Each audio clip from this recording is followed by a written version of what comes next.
During the Iraq War, U.S. forces rescued a soldier who had been imprisoned for 8 years, and upon returning home, the soldier instantly became a national hero. The vice president personally greeted Nicholas at the airport, and under the direction of the higher-ups, Nicholas began to publicly promote the military's campaign. While the U.S. officials took pride in Nicholas's rescue, Carrie grew deeply concerned. During her time in enemy territory, she had bribed a prison guard. There, she obtained crucial intelligence. A U.S. soldier had been turned, and Nicholas was the only surviving soldier from this war. Carrie requested permission from her superiors to investigate Nicholas, but the upper ranks, blinded by Nicholas's accolades, refused her request outright. But Carrie, being determined, disobeyed orders and secretly broke into Nicholas's home, installing cameras throughout. After enduring 8 years of torture, Nicholas finally returned home, but his children seemed unsure of how to react to their father's return. Nicholas's friend,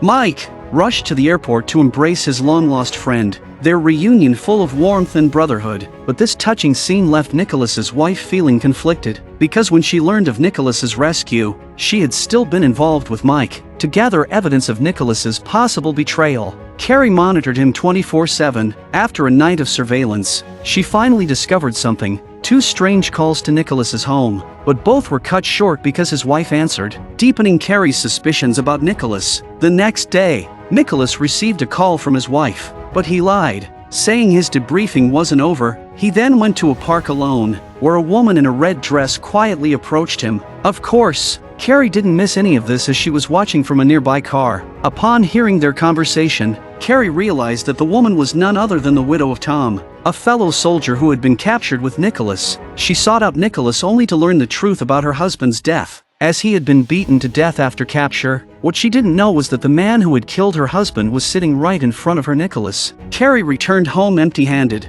only to find her superior waiting. Defying orders had consequences, and Carrie was now awaiting a court-martial. In a desperate attempt to avoid her fate, Carrie even tried seducing her superior, but he showed no interest. Dejected, Carrie went to a bar where, once again, footage of Nicholas's heroic actions was being broadcast. Soon, a guy approached Carrie to chat her up, and she welcomed the distraction. But as she was about to leave, she noticed the band's guitarist, which made everything click. She rushed to her superior's house, eager to show him footage of Nicholas from every televised broadcast. After numerous comparisons, they discovered a shocking secret. The way Nicholas moved his fingers seemed like a specific code, as though he was transmitting secret signals to someone. Meanwhile, Nicholas headed to the White House, his eyes filled with resentment. Memories of his captivity replayed in his mind. American soldiers treated like trash, thrown into graves, enemies pointing guns at other captured U.S. soldiers. With the sound of a gunshot,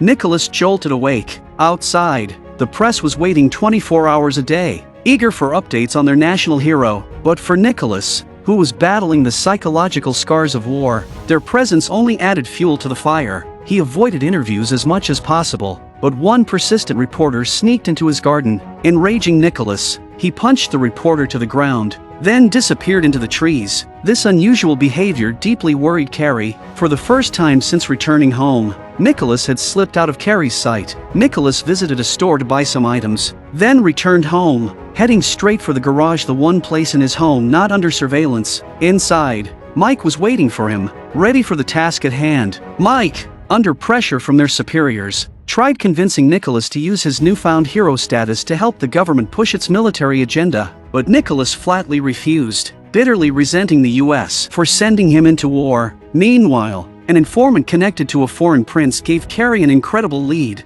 The leader of the enemy's resistance group, unseen for 7 years, had secretly met with the prince. Excited, Carrie brought this to her superior, confident that the leader's reappearance was no coincidence and tied to Nicholas's return. Coincidentally, the prince had also just arrived in the U.S., further confirming her suspicions. Carrie had also noticed in her surveillance that Nicholas had muttered in Arabic during a dream, pleading for someone to kill him, suggesting he might have adopted certain beliefs during captivity. However, her superior dismissed her theories, arguing that an analysis of Nicholas's finger movements found no repeating patterns. It was just nervous behavior. Moreover, if Nicholas had indeed been turned, he could easily leverage his hero status to carry out a revenge plot. But instead, he spent hours holed up in his garage, avoiding the media. As the shadows of war continued to loom over him, Nicholas often recalled the place where he had been held, and how, one day, the door to his cell had been left unlocked. He had wandered through long corridors until he reached the exit, where the sun's warmth hit his face for the first time in years. The brightness was almost blinding,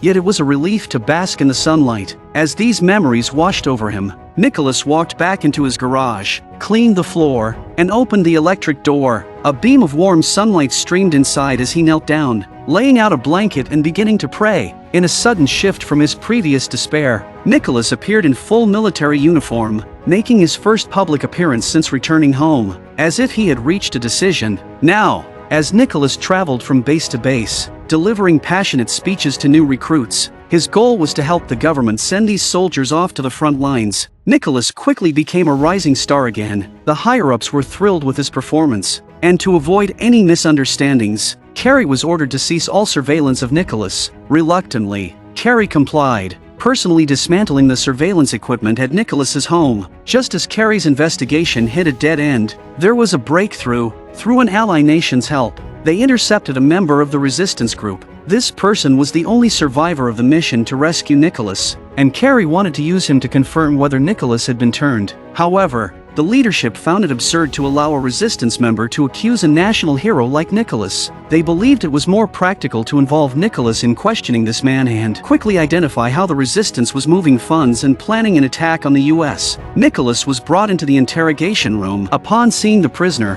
his eyes burned with rage. This man had been Nicholas's guard during his 8 years of torment, and there was no doubt he was responsible for Nicholas's suffering. The basic interrogation methods weren't yielding results, so they resorted to more extreme measures. The prisoner was kept awake with music every time he nodded off, and the air conditioning was cranked to freezing temperatures. Eventually, the prisoner gave up the location of his comrades and an email address. By tracing the email, Carrie uncovered a shocking revelation. After being forwarded through 40 countries, the emails led back to a professor. Recently, this professor had donated a large sum to buy a mansion, and Carrie suspected this was part of a scheme to help the prince funnel funds to the enemy. But when they arrived at the professor's house, it had already been emptied. The next day, Nicholas approached the deputy director, requesting another meeting with the prisoner. The deputy director initially refused, but Nicholas gave him a reason he couldn't deny. As a national hero who had endured severe trauma, Nicholas insisted he had to confront his former captor to overcome the psychological and physical scars of his imprisonment. When the prisoner saw Nicholas, his expression froze, and Nicholas, filled with rage, lunged at him, throwing him to the ground. Security rushed in to break it up, and the deputy director decided to end the visit. But after Nicholas left, the prisoner was found dead in his cell, having committed suicide with a razor blade. For a high-profile prisoner like this, there was no way he could have smuggled in a blade someone had given it to him. Carrie rushed to her superior, reviewing the security footage from Nicholas's visit, but the area where they had fought was just out of the camera's view. With no evidence to prove Nicholas had provided the blade, Carrie was left empty-handed. However, as she walked away, her superior muttered something under his breath, as if reciting a prayer, to uncover the person who supplied the blade. Everyone who had contact with the prisoner was subject to a lie detector test, with Nicholas being the prime suspect. Carrie still believed he had been turned by the enemy, but due to Nicholas's hero status, the leadership wouldn't allow her to pursue this line of investigation. However, now that Nicholas was tied to this incident, it presented a golden opportunity. Carrie stared intently at the screen, but to her surprise, Nicholas passed the initial tests without any fluctuations on the machine. Frustrated, Carrie had the examiner ask Nicholas if he had ever cheated on his wife. Nicholas denied it, and the lie detector still showed no reaction. Although Carrie had no idea what Nicholas had been through or how he managed it, she was 100% sure Nicholas was lying. After all, just last night, she had slept with Nicholas. No one had ever beaten a polygraph before. What had Nicholas gone through to make his mind so impenetrable? When the test was over, Nicholas found Carrie, and the two went to a bar. After a few drinks, they ended up back at Carrie's place. But the next morning, as they woke up, Carrie accidentally mentioned Nicholas's favorite tea. Nicholas realized that Carrie had been surveilling him the entire time, struggling with a crumbling marriage. Nicholas had thought he'd found a kindred spirit in Carrie, but it turned out she had ulterior motives. Determined to clear his name, Nicholas was ready to answer all of Carrie's questions. Her first question, however, caught Nicholas off guard. She brought up a name that Nicholas had never mentioned before. Apparently, while he slept. Nicholas had repeatedly murmured the name. Nicholas explained that it was the name of a prison guard who had treated him kindly during his captivity, a person for whom Nicholas had always been grateful. He went on to tell Carrie that his long imprisonment had led him to convert to Islam. His newfound faith had been his source of strength during those dark times, and his nervous hand movements were simply the result of years spent running prayer beads through his fingers. In an even more shocking revelation, Nicholas admitted that he had lied previously. During his time in captivity, he had indeed met the leader of the resistance group, whose presence made Nicholas's life much easier. Nicholas had been deeply grateful to him but firmly denied ever being turned. Carrie then asked a piercing question: why had Nicholas been rescued, while Tom had been killed? Nicholas finally revealed the guilty truth. Under pressure from the enemy, Nicholas had been forced to kill Tom himself. Although Nicholas had been brutally honest, Carrie remained convinced that her intel was accurate. Someone had definitely been turned. Seeing the doubt in her eyes, Nicholas knew he would never gain her trust. He turned to leave, but just then, Carrie's phone rang, and the news on the other end left her speechless. Just the day before, they had captured the wife of the professor who had fled. Under her guidance, the higher-ups had identified the traitor, the person Nicholas had supposedly killed. Tom was not dead at all. He had secretly returned to the US long ago. Carrie, now armed with the truth, rushed to find Nicholas, hoping to salvage their brief relationship. But Nicholas walked away without looking back. What she didn't know was that Issa had never been a prison guard, and Tom, now back in the country, was reduced to begging on the streets. A car rolled down its window, and the driver handed Tom $10. When he unfolded the bill, he found a key and an address inside. Tom made his way to the address, which led to a warehouse. Inside, he found a briefcase. Opening it, he saw a top-tier sniper rifle. Tom instantly knew that his mission had arrived. Not only was he a battle-hardened Marine, but he was also one of the finest snipers in the military. During the war, Tom had been captured by the enemy and tortured relentlessly until he was turned. He had been secretly sent back to the U.S., lying in wait for the call to action. However, the love he still held for his wife and children had always been his greatest emotional tie, and he would occasionally call home just to hear his wife's voice. But on this day, the CIA intercepted one of those calls. By tracing the signal, they quickly pinpointed Tom's location. Realizing the danger, Tom rushed into a mosque, with the capture team hot on his heels. As soon as they entered, two unidentified individuals appeared, and the team opened fire, killing them both. However, this action sparked a massive problem for the CIA, as the two people turned out to be innocent civilians. The next day, protesters filled the streets,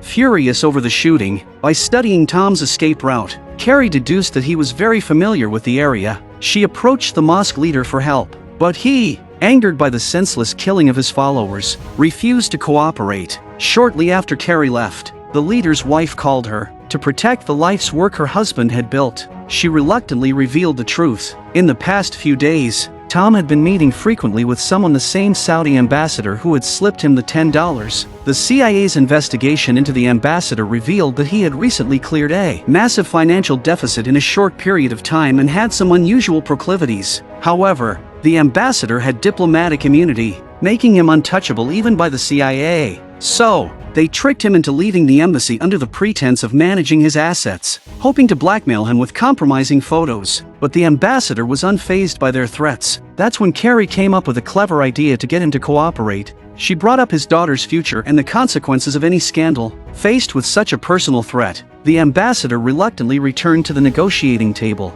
He admitted to passing information to Tom through an intermediary, for which he was handsomely compensated. Whenever a paper with flowers appeared on the windows, Tom would be seen in the square by noon the following day. The CIA set up surveillance, and soon, a suspicious man carrying a briefcase approached the ambassador, but from their vantage point, it was impossible to confirm the suspect's identity. Carrie moved closer to investigate, only to discover that the man was not Tom. From a nearby building, Tom watched the ambassador, his finger on the detonator. With a loud blast, the square descended into chaos. Meanwhile, Nicholas had just stepped out of a grocery store when he was knocked unconscious. When he awoke, he found himself in a small room with a television. Not long after, the leader of the enemy resistance appeared on the screen. He began talking to Nicholas about their past. During the 5 years Nicholas had been held captive, he lived in total isolation, his mind nearly breaking under the strain. Then, one day, everything changed. When the hood was finally removed from his head, a bespectacled man stood before him.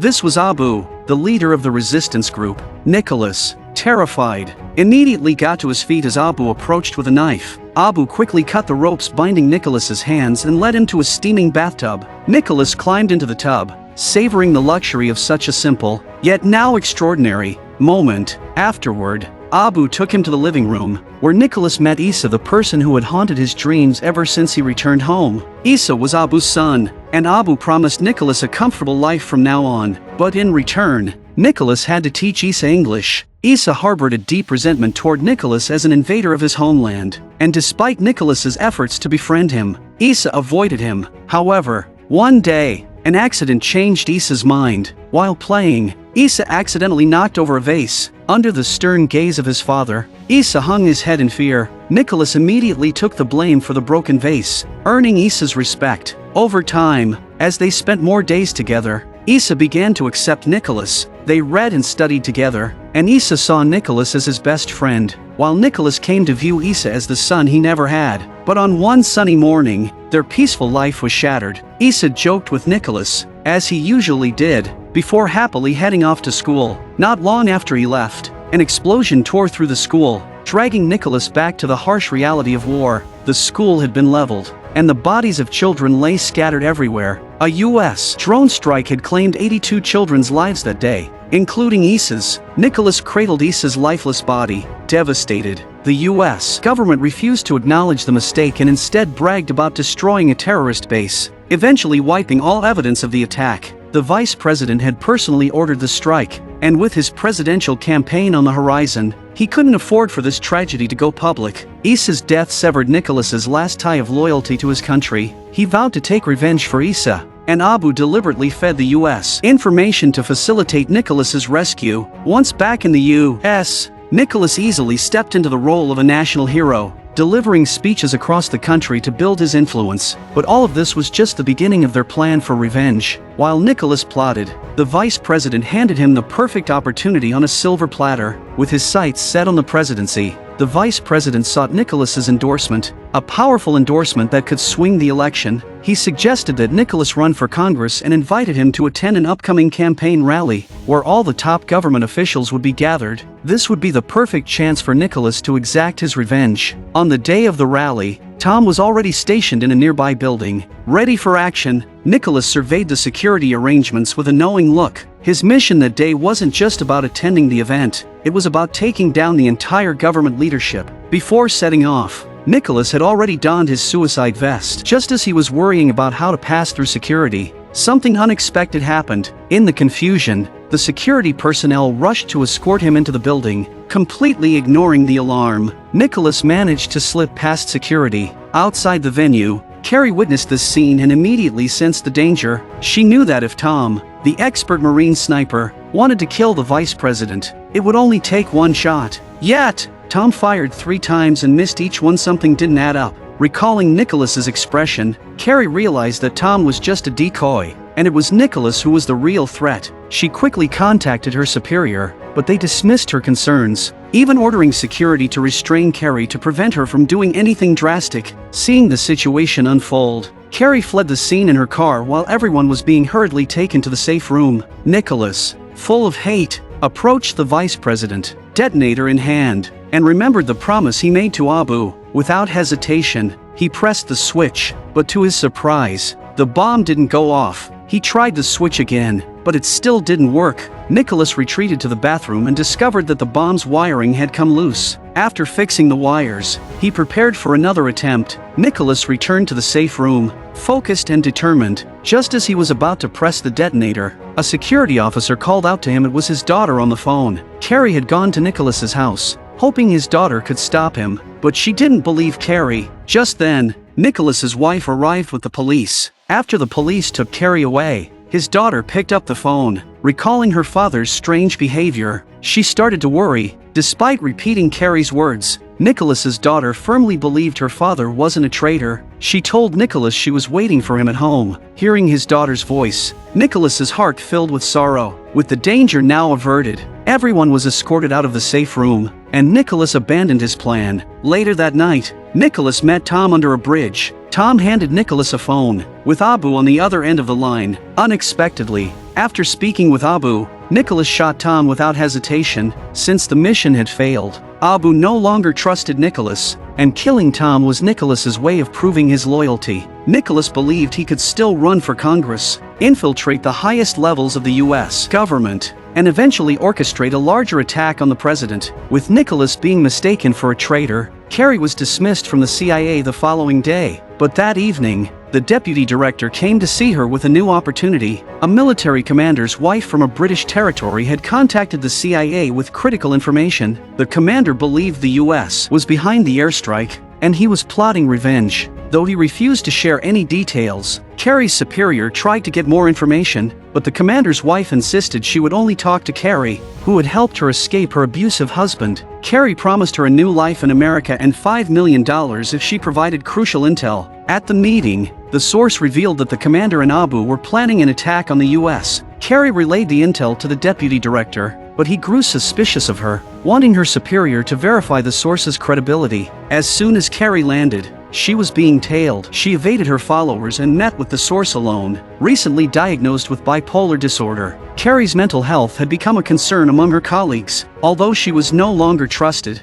her superior convinced the deputy director to proceed with the operation. The mission had two teams, one for capture and one for elimination. The best outcome was to capture both leaders alive. But when the teams arrived, they realized they were outnumbered, and capturing the targets was impossible. The second plan was enacted: take both leaders out. Just as Abu stepped out of the car, an aide handed him a phone. Reading the message, Abu turned around and walked away, narrowly escaping a sniper's bullet. Meanwhile, Nicholas, now a successful congressional candidate, had earned the vice president's complete trust. He was taken to a secure room where a live feed of the operation was being broadcasted. Risking everything, Nicholas sent Abu a warning message. On the other end, Carrie arrived at the source's home, frantically gathering documents into a bag. After analyzing the papers all night, they found nothing of value, but as Carrie's superior was organizing the files, he noticed something odd about the bag. Inside, he found a hidden memory card.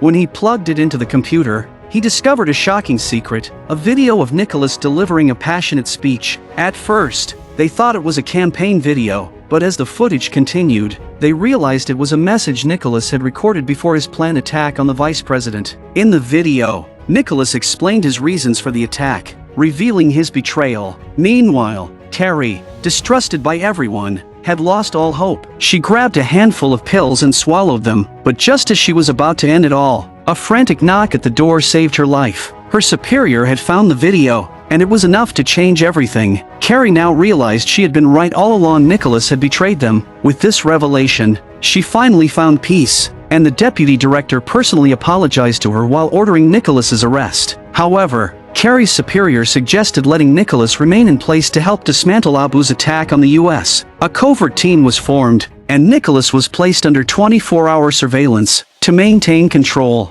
the deputy director assigned a handler to oversee the operation. At a late-night bar, Nicholas started acting strangely, repeatedly picking up the phone but hesitating to make a call. While everyone assumed he was about to contact his handler, Carrie's phone rang. It turned out the handler had arranged for Carrie to accidentally run into Nicholas and inform him that she was back at work. Hoping to make him nervous enough to reach out to the resistance, Nicholas called Carrie, trying to pry information from her. Sensing this, Carrie played along, pretending to reveal details about the investigation into Abu. But when Nicholas brought up Carrie's mental health, she grew overly tense. Nicholas walked away, but Carrie's sixth sense told her that Nicholas had figured out her plan. She confronted Nicholas in his apartment, laying all the cards on the table. Realizing Carrie was still investigating him and had solid evidence, Nicholas moved toward her. Sensing the danger, the handler ordered the team to arrest Nicholas. The capture team stormed the room and apprehended Nicholas. During interrogation, Nicholas denied all charges. The handler showed him the video and then left the room. Watching the video,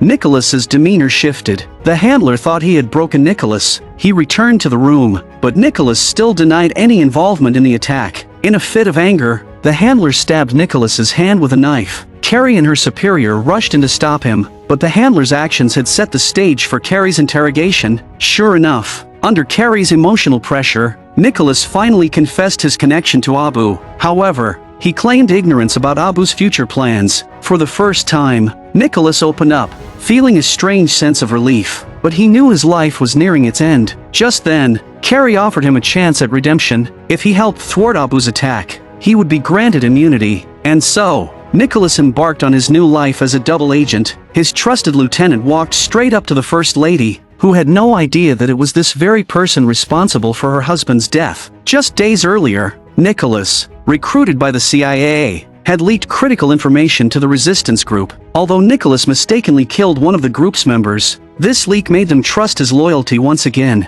As a result, he was involved in an even more significant attack. Because of this operation, the CIA eliminated many resistance members, causing Abu to harbor deep resentment. Abu personally infiltrated the US, seeking revenge, leading to a mysterious car accident. Shortly after, Nicholas received a video call from Abu, who was holding a gun to Carrie's head. Nicholas had once again become Abu's pawn. He sneaked into the vice president's office to retrieve the pacemaker code as instructed by Abu. Nicholas, however, knew Abu's nature. Whether successful or not, Abu would kill Carrie. Thus, Nicholas demanded to see Carrie released before handing over the code. Reluctantly, Abu let Carrie go, but he knew doing so would expose his location, essentially walking into a trap. Caught between avenging Issa and saving Carrie, Nicholas chose Carrie without hesitation. Once Nicholas sent the code, the vice president returned to his office. Abu's men remotely activated the pacemaker, and the vice president began to falter. Just before his death, Nicholas revealed the truth. Meanwhile, Carrie flagged down a truck,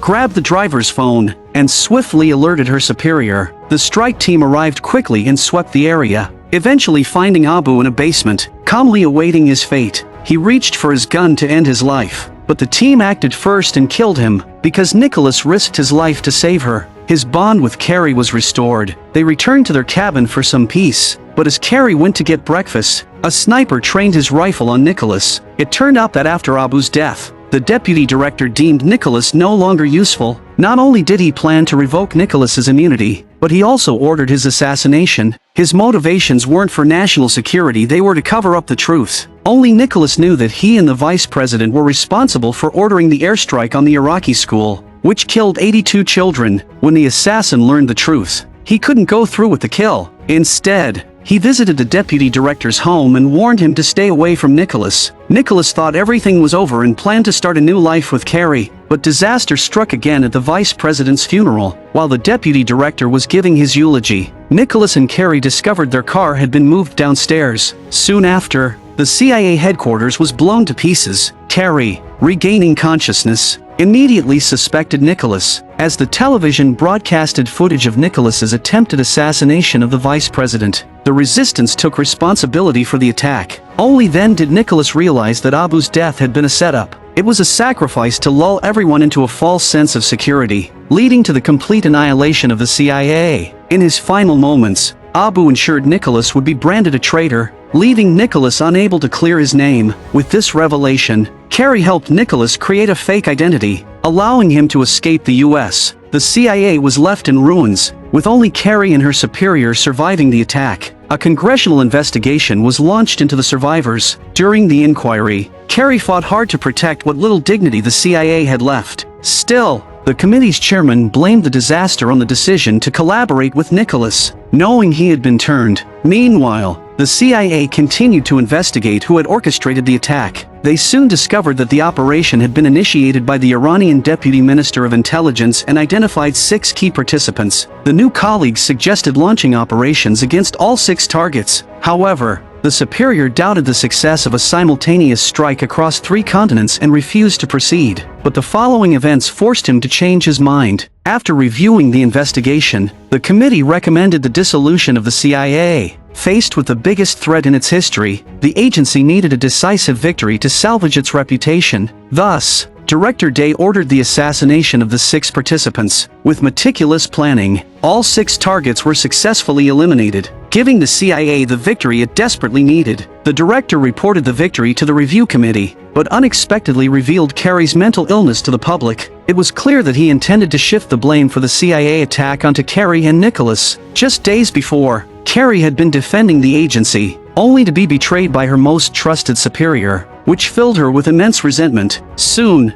Carrie was taken to a psychiatric hospital. It was less about treatment and more about confinement. Not long before, news of her relationship with Nicholas had been leaked to the media. In an attempt to clear her name, Carrie reached out to the media to expose the truth. This was a deadly blow to the already unstable CIA, which was why she was placed in the psychiatric hospital. While in the hospital, an asset manager approached Carrie, claiming he could help her leave. Carrie knew this man wasn't from an asset company, but rather an agent for a foreign recruitment organization. Despite her anger toward the CIA, she firmly rejected his offer to leave the hospital as soon as possible. Carrie cooperated fully with treatment and was cautious in every move. Finally, the day of her court review came. If successful, she would be able to leave and resume a normal life. The doctor confirmed that Carrie met all the criteria for release, and the judge leaned toward approving it. But just then, CIA agents arrived at the hospital. The judge reversed his decision, ruling that Carrie's mental health evaluation had not been passed. Carrie knew it was her superiors doing. He didn't want her to leave. Just as Carrie was losing hope,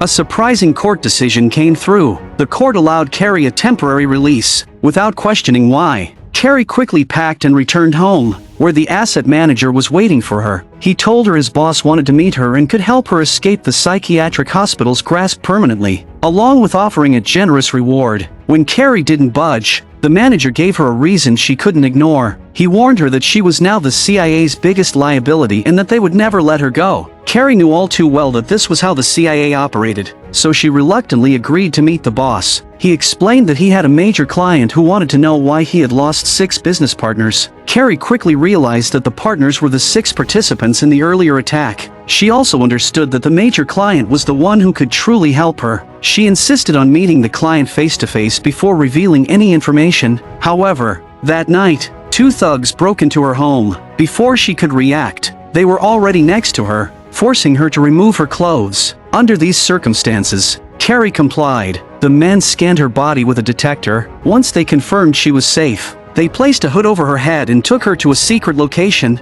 There, Carrie met a slim man, who was none other than the Iranian Deputy Minister of Intelligence. Carrie's eyes were filled with fear, but there was a glimmer of excitement behind them. Everything from her superior betraying her, to being confined in the hospital, and now being recruited had been part of their plan. Their ultimate goal had been to get her to meet the deputy minister because they had uncovered a shocking secret about him. He had embezzled over $1 billion.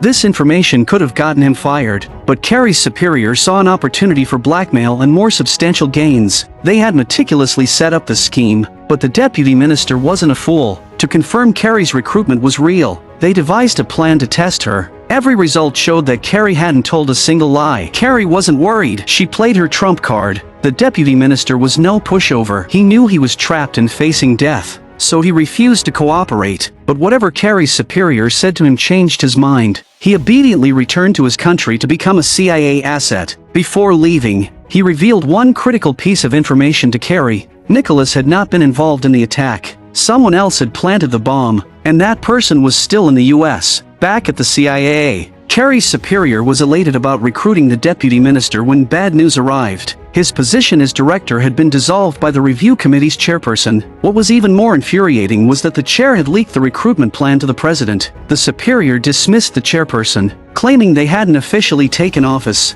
and then proposed a bold plan to assassinate the Iranian Minister of Intelligence, ensuring the deputy minister's promotion to the highest leadership position in the country. This was the real reason the deputy minister agreed to be recruited. On the other hand, Carrie, in an effort to clear Nicholas of suspicion, identified the person who planted the bomb. However, during surveillance, Carrie realized that the suspect was about to be silenced. She quickly got out of the car to protect the suspect, but doing so would expose the deputy minister's recruitment operation. In a critical moment, the CIA ordered Carrie to be taken down. At the same time, her superior had quietly arrived in Venezuela, where he met Nicholas in a secluded cell. Nicholas saw a glimmer of hope once again. Soon after, Nicholas led a group preparing to cross the border into a foreign country, targeting the intelligence minister's tomb. But before they could advance, a patrol spotted them. Under heavy fire, they could hardly move. As the patrol closed in, they had no choice but to run for the border again, taking cover behind a large rock while the team signaled for covering fire to allow Nicholas to advance. Suddenly, Floodlights illuminated the area. A group of armed personnel surrounded them, but through conversation, Nicholas learned they weren't a patrol but rather Iranian border guards. It turned out they had crossed the border while trying to escape. Nicholas quickly identified himself, claiming to be the mastermind behind the CIA bombing and seeking asylum. They were soon taken to an interrogation room, where the current Deputy Minister of Intelligence, recruited by the CIA, was in charge. Before Nicholas could say anything, the Deputy Minister shot one of his teammates. Enraged, Nicholas charged at him, but the Deputy Minister explained it was to protect Nicholas. The Deputy Minister had already known the purpose of Nicholas's mission, to destroy the CIA. Despite being a U.S. Marine, the Deputy Minister used this as leverage to inform the Minister that Nicholas held great propaganda value. However, the Minister remained skeptical. The Deputy suggested that the Minister interrogate Nicholas himself, but the real goal was to provide Nicholas with an opportunity to verify Nicholas's genuine desire for asylum. The Minister decided to interrogate him personally, but the location was set at a house nearby. As Nicholas approached the Minister, he discreetly pulled out a syringe, but just as he got close, the Minister left in a car. Nicholas was taken into the house, where he unexpectedly met Abu's widow. The Minister's plan was to have Abu's widow interrogate Nicholas. Having lived with him for 3 years, she was able to confirm Nicholas's loyalty. When Nicholas walked out of the room again, he was hailed as a hero by the Iranian public. Nicholas had now become a propaganda tool for Iran, helping them with their messaging across the country. However, this raised concerns within the CIA. They feared Nicholas might defect after receiving preferential treatment, thereby exposing the Deputy Minister's recruitment. To protect this key asset, the CIA leadership decided to eliminate Nicholas. Thankfully, Carrie warned Nicholas in time, allowing him to avoid the assassination attempt. Upon learning the truth, Nicholas was furious. He informed his guard that he had critical information about the Deputy Minister that needed to be relayed to the Minister. In the Minister's office, Nicholas laid out all the facts. After hearing the truth, the Minister began to see Nicholas differently, but Nicholas suddenly picked up an ashtray and struck the Minister, knocking him out. He then used a pillow to finish the job. With the mission accomplished, Nicholas was taken to a safe house to await extraction. In the dead of night, they heard sounds outside. Expecting a rescue team, they were instead confronted by a militia. Leading them was the Deputy Minister himself. After the Minister's assassination, the Deputy Minister had been appointed the commander tasked with capturing Nicholas. The CIA director, knowing that a successful capture would solidify the Deputy Minister's position, had leaked Nicholas's location. The goal was to sacrifice the decorated war hero to help the Deputy Minister rise to the highest ranks in Iran, thereby controlling their decision-making. Carrie frantically called her superior, but the president's intervention left him powerless. Late at night, a crane quietly arrived at an open field. A public hanging was set to take place, and the prisoner was Nicholas. As the crane lifted him high into the air, despite Carrie's desperate screams, Nicholas could only offer a slight twitch in response. 4 months later, the CIA held a memorial service for fallen colleagues, but Nicholas's name wasn't on the wall of honor. Since Nicholas wasn't officially a CIA agent, his contributions, though well known to all, couldn't be recognized. After the ceremony, Carrie quietly approached the wall, secretly placing Nicholas's honorary star where it belonged. I'm a movie enthusiast. Please subscribe to my channel, and I'll see you next time.